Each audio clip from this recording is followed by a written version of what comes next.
One of the reasons why I always felt that Mortal Kombat Annihilation failed with Johnny's death scene was because it came far too soon. The only positive thing about it is that nobody expected him to die right at the beginning of the sequel.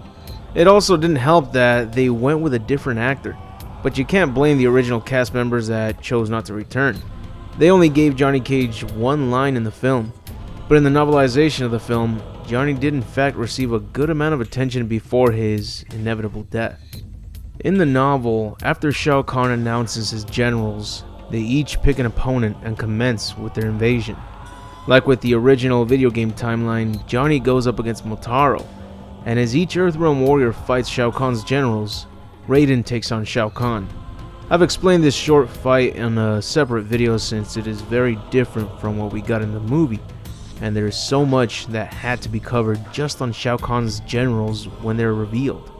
But anyways, after the short exchange of blows from every warrior, Raiden shouts, "Enough!" and tells Kahn that only they can win or lose the battle. But does he have the courage? Kahn orders his generals and extermination squad to back away and let them settle it between the two. Raiden appears to be winning. Liu Kang is surprised to see how impressive Raiden's fighting skills are, and even Johnny adds a little humor to lighten their situation and says, "The shoes. It's gotta be the shoes." Their fight scene plays off very similar to how it did in the movie. By the end of their fight, Shao Kahn is forced to capture Sonya Blade and use her as bait. They exchange the same dialogue, and since Johnny could not simply stand by and watch, he circled behind Shao Kahn and leaped through the air, using a shadow kick like in the film. Sonya screams, "No, Johnny!" But it is too late. Moving with incredible speed, Shao Kahn released his foothold on Sonya, turned towards Johnny, and attacks him. In the movie, he simply knocks the wind out of him after countering his shadow kick, followed up by an elbow strike to his back. But in the novel, he pummeled him with a whirlwind of savage blows. No match for the ancient sorcerer, Johnny fought back as best as he could, but he was overcome in seconds. Battered senseless, he stood for a moment before his legs gave out, and then collapsed in an unconscious heap. Laughing maniacally, Shao Kahn hoisted Johnny's pummeled up body above his head and held it there like a trophy, one he would be all too willing to smash into 1,000 unrecognizable pieces. Shao Kahn then tells him, "Surrender, Raiden, or this one dies," shaking Johnny's limp body in the air. Raiden then holds his hand up, and arcane energy crackled from his palm. They exchange the same dialogue as in the movie. Raiden tells him that he will take his generals as Earth does not bend to the will of tyrants. Shao Kahn replies, "You would never let one of your precious humans die." So Raiden tells him, "Trade me for Johnny Cage." Shao Kahn lowers Johnny a little as if he was considering the offer, then says, "Come to me and kneel, Raiden. Throw yourself at my mercy." Raiden's eyes grazed those of Liu Kang, Sonya, and Kitana. "I have no choice," he said, answering their unspoken appeals. He released his mythical hold on the generals, the blue-white ring of energy around them vanishing as suddenly as it had appeared. "You fool!" Kahn said, and with a hateful scream flinging Johnny downward, Johnny bounced off the ground, striking it hard enough to leave an impression in the dry, dusty soil. Then he rolled onto his back and lay very still, a low groan of pain escaping his lips. His limbs twisted at impossible angles. Sonya cries out his name and rushed over to him, her combat-trained eyes recognizing that he was gravely wounded even before she reached his side. As she knelt to lift his head off the ground, Shao Kahn's scornful laughter filled with a hatred that was almost sickening in its intensity. Shocked, Raiden started moving towards them, but had barely taken his first step when Kahn released an energy blast that knocked him backward through the air. "Johnny," Sonya said, crouching over his limp, battered form. She smoothed a snarl of hair from his forehead, realized it was soaked with blood, and found herself looking at him through a blur of tears. "Johnny, I just want you to know. What you did." He replies in a choked voice, "I know." He groped for her hand, found it, held it tightly, and faintly said, "Me too." He struggled for air, the sound of his labored breaths piercing Sonya's heart with inexpressible grief. She felt his grip loosen, and knew he was fading. And then, all at once, Shao Kahn was looming over them. "His soul is mine," he said, and reached down with long tapering fingers. "No!" Sonya screamed, raising her arms defensively, but it was no use. In her grief and horror, she was unprepared for what came next.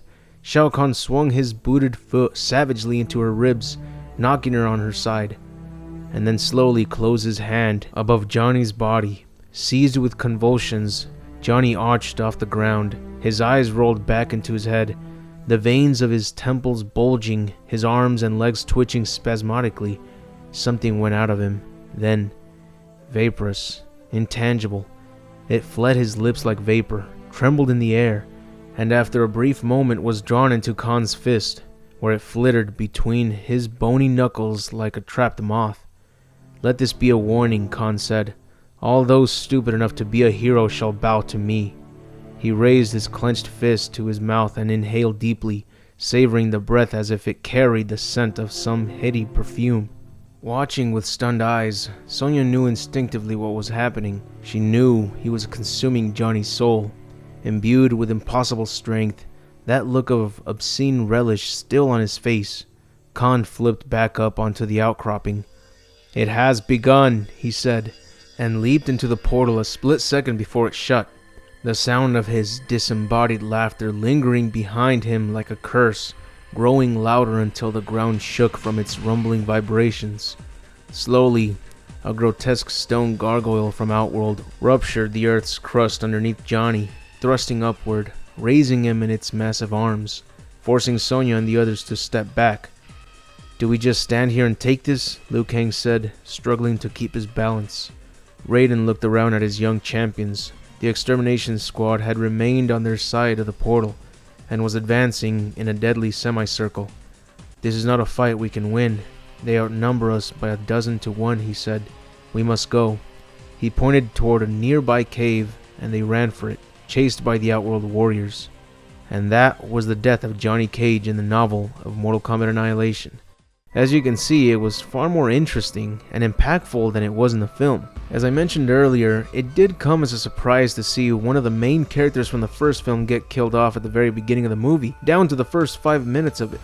But seeing as the movie was excluding the blood and violence that is mandatory for Mortal Kombat, the film was destined to fail. Even if they included this version of Johnny's death, because they surely wouldn't include any blood on his face. And if Johnny's face can't be covered in blood or have any broken limbs, then his death might not have appeared to be much of an impact like it should be, which is why they must have settled with breaking his neck. There are many differences between the novel and the movie of Mortal Kombat Annihilation, so be sure to check out every video I make covering the differences between the two, as you will surely come to notice that one of the worst video game based movies could have been one of the best video game based movies of all time. And with that said, that's it for the video. If you enjoyed it, be sure to leave a like, share, and subscribe if you haven't. But most importantly, be sure to turn on notifications because YouTube won't bother to do its job, even if you're subscribed. I'm finally starting to sell my merch, so be sure to get yourself a mug to go with that twisted grin, or a t-shirt. There's more new merch on the way, but also I'd like to give a big thanks to all my Patreon supporters. If you'd like to see your name on every outro of every new video, as well as receive an exclusive video every month, then show your support by donating a single dollar. That's all it takes to receive many perks such as getting a look at the exclusive content. But anyways, I'll see you all in the next video, and remember to have an awesome day.